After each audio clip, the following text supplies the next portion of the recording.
आयुरा.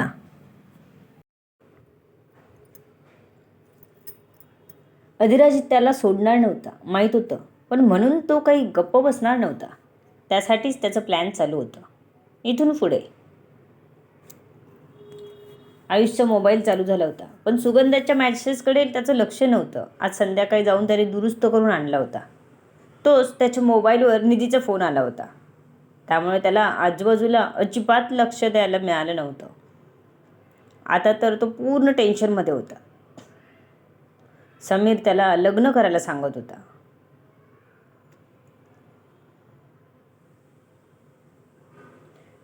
आपली अशी गुपित माहिती त्याने आयुषला सांगितली होती की ती गुपित ठेवणं हाही एक त्याच्यासाठी मोठा टास्क होता. तो विचार करत होता आणि मोबाईल बघत बसला होता. खूप मेसेजेस आले होते त्याला सुगंधाचे किती मेसेज आले ते बघायचं होतं. त्यामुळे खाली खाली जात त्यांनी सुगंधाच्या अकाउंटला क्लिक केलं, तर तिचा मोठाच्या मोठा मेसेज आला होता, ज्यात तिने त्याला 3 दिवसाचा वेळ दिला होता. वाचून त्याला धक्काच बसला. त्याला हातभास नव्हता की सुगंधा असा काही विचार करत असेल. त्याने तारीख बघितली तर ऑपरेशन दिवशीचीच होती. त्याला एक गोष्ट लक्षात आली. आपला फोन तर निधीकडे होता. तिने सुगंधाचा मेसेज बघितला होता का? त्याने निधीकडे बघितलं. निधी बाजूलाच शांत बसली होती. झाला प्रकार तिलाही धक्का देणाराच होता. तिने समीरला कॉल करून बघितला, पण तो काही उचलत नव्हता. निधी नाराज होती. तिला चिंता होती की तो व्यवस्थित पोचला असेल ना. आयुषला आपल्याकडे बघत बघून तिने त्याला आपली मनातली चिंता बोलून दाखवली. आयुष दादा, समीर फोन नाही उचलत. नीट पोचलेत ना घरी? मला काळजी वाटते, निधी चिंता करत म्हणाली.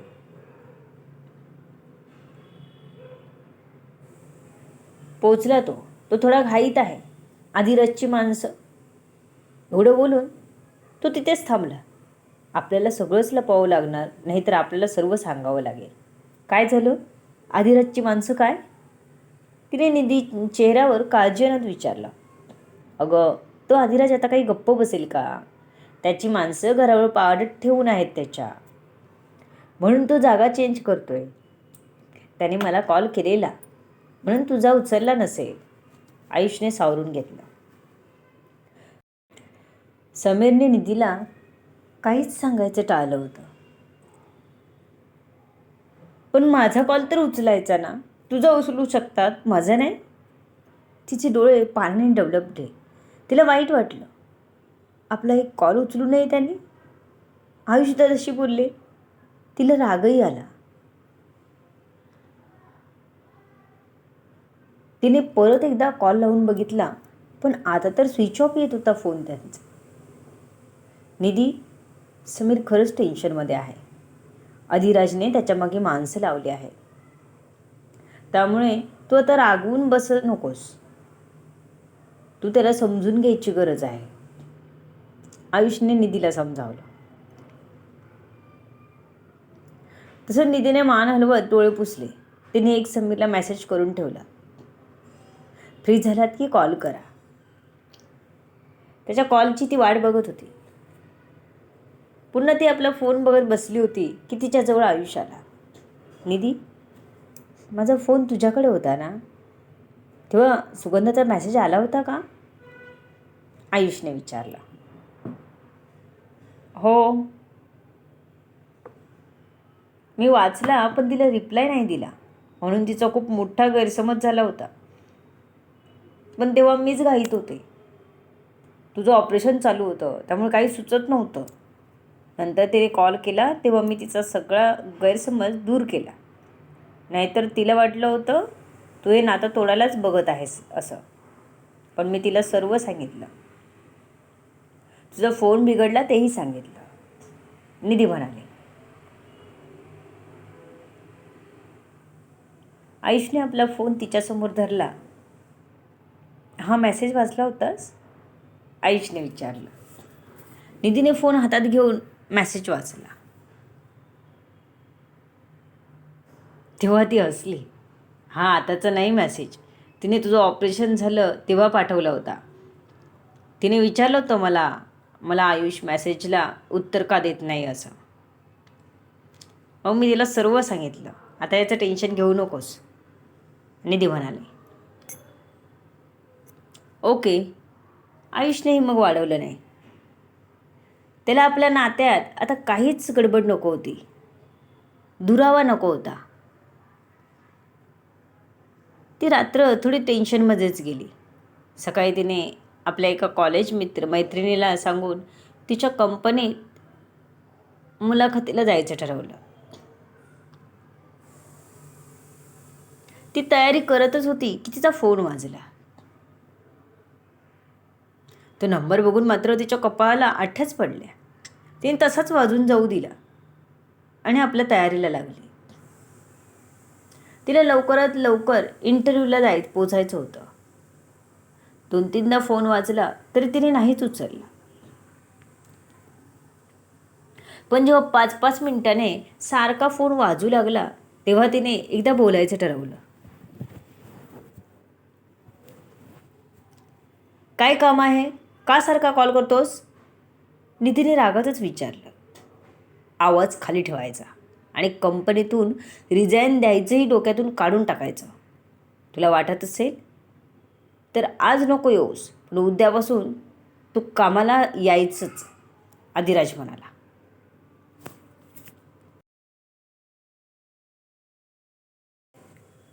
त्याला निधीला जाऊ द्यायचं नव्हतं. समीरचा नामोनिशान मिटवायला तो तयार होता. एवढं होऊन मी जॉबला येईन असं वाटलंच कसं तुला? निधीने विचारलं. निधी, तुलाही माहीत आहे 1 वर्षाचा तुझा कंपनीशी करार आहे. तो मोडण्याची पेनल्टी तुला झेपणार नाही. तेव्हा उद्यापासून सरळ जॉबला यायचं. तरीही तू न यायची हिंमत केलीस तर मात्र मी समीरला या जगातून गायब करायला वेळ लावणार नाही, अधिराजने तिला सरळ धमकी देत म्हणाला. हाड रे, तुझ्या धमकीला मी नाही घाबरत. तुला काय करायचं ते कर. मी यापुढे कधीच कंपनीत येणार नाही, निधी रागात म्हणाले. आणि त्याला पुढे काही बोलू न देताच तिने कॉल कट केला. अधिराजला ही अपेक्षा नव्हती. ती घाबरेल आणि पुन्हा कंपनी जॉईन करेल असं वाटलं होतं त्याला. आता त्याच्या हातातून निधी जाते असं वाटून तो सैरभैर झाला होता. त्याला काहीही करून निधी कंपनीत हवी होती. त्याला तिच्याशिवाय कंपनीत चांगलं वाटायचंच नाही. ती त्याच्यासाठी नशा होती, ऊर्जा होती. त्यामुळे तो तिला जाऊ देणार नव्हता. फोन बाजूला फेकून तो शांत विचार करत होताच की बॉस मिस्टर अवस्थी भेटायला म्हणत होते. त्यांच्याशी काही डील झाली आहे, त्याबाबत बोलायचं आहे म्हणाले. पाठवू का त्यांना? त्याचा मॅनेजर राकेश त्याच्याजवळ येऊन म्हणाला. त्याला खरंच आता कोणाशीच बोलायची इच्छा नव्हती.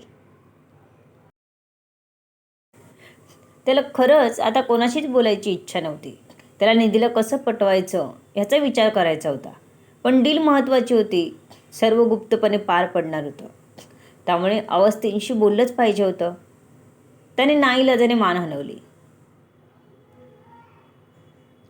मिस्टर सूर्यवंशी, कसं वाटतंय? अवस्थींनी त्याच्यासमोर येत विचारलं. फाईन, सिट म्हणत अधिराजने हात पुढे केला. अवस्थींनी आणलेली फाईल त्याच्या पुढे केली. त्यात दोघांमधला करार होता. अधिराजने वाचून 1-2 मुद्दे आपल्याला पाहिजे तसे दुरुस्त केले आणि फाईल अवस्थींच्या हातात दिली. ओके म्हणत अवस्थी तिथून निघून गेले. मध्येच काय होता, त्याला एका गोष्टीवर लक्ष केंद्रित करता येत नव्हतं. उद्याच त्याचं हे सर्व फायनल होऊन माल येणार होता. तिथं पोचून सर्व घेणं गरजेचं होतं. त्याला स्वतःलाच जावं लागणार होतं. पाय काम करत नसला तरी त्याला कारण देऊन चालणार नव्हतं. चुकून कोणी माहिती लीक केली तरी त्याचं कोटींनी नुकसान झालं असतं. त्याने राकेशला सांगून डॉक्टरांना डिस्चार्ज द्यायला सांगितला. त्याला राकेशने एक कुबडी आणून दिली ज्याच्या सहाय्याने तो स्वतः चालत होता. पण त्या एका पावलासोबत समीरला शिव्या घालत होता. तेवढा त्याचा राग उफाळत होता. मुंबईच्या बाहेर जायचं होतं आणि पायाला लागल्याने त्याने बाय रोड जायचं ठरवलं. नाहीतर त्याने फ्लाईट बुक केली असती. त्याला पूर्ण 1.5 दिवस लागणार होता. त्यामुळे तो आपल्या डॉक्टरला सोबत घेऊनच सगळी सुसज्ज व्यवस्था घेऊन तिथून एका अज्ञात स्थळी निघाला. त्याला वेळच नव्हता. त्याने निधीवर सध्या कोणालाच लक्ष ठेवायला नको सांगितलं होतं.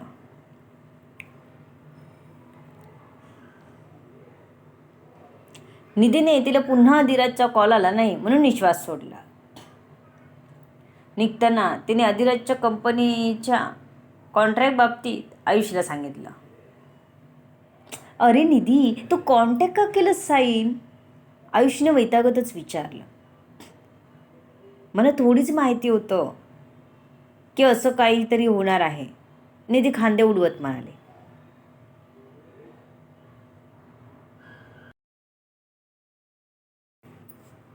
किती आहेत कॉन्ट्रॅक्ट बेकिंग चार्जेस?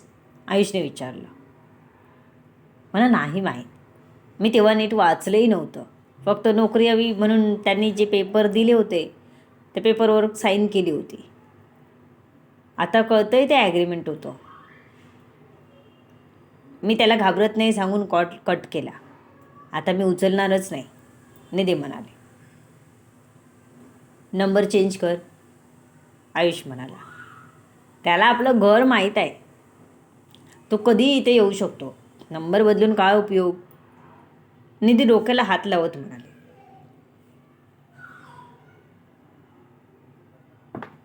तू एक काम कर, आत्ताकडे जाऊन राहा. तिथे काहीच चिंता नाही. सोलापूरला तिकडे शोधायला येत नाही बॉस तुझा. आईबाबांशी बोलतो मी. आधी जाऊन नंबर चेंज कर. आयुष म्हणाला. तसं निधीने आपले कागदपत्र घेऊन खाली गेली. आता इंटरव्ह्यू देऊन काहीच उपयोग नव्हता.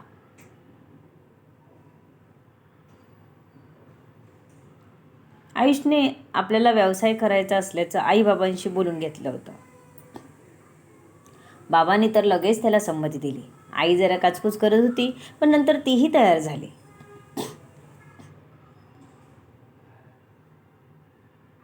झाल्या कामाला उशीर कशाला म्हणून आयुष स्वतः एका गाळ्याच्या शोधात निघाला. त्याला सध्या छोटासा एक व्यवसाय स्वतःचा सुरू करायचा होता.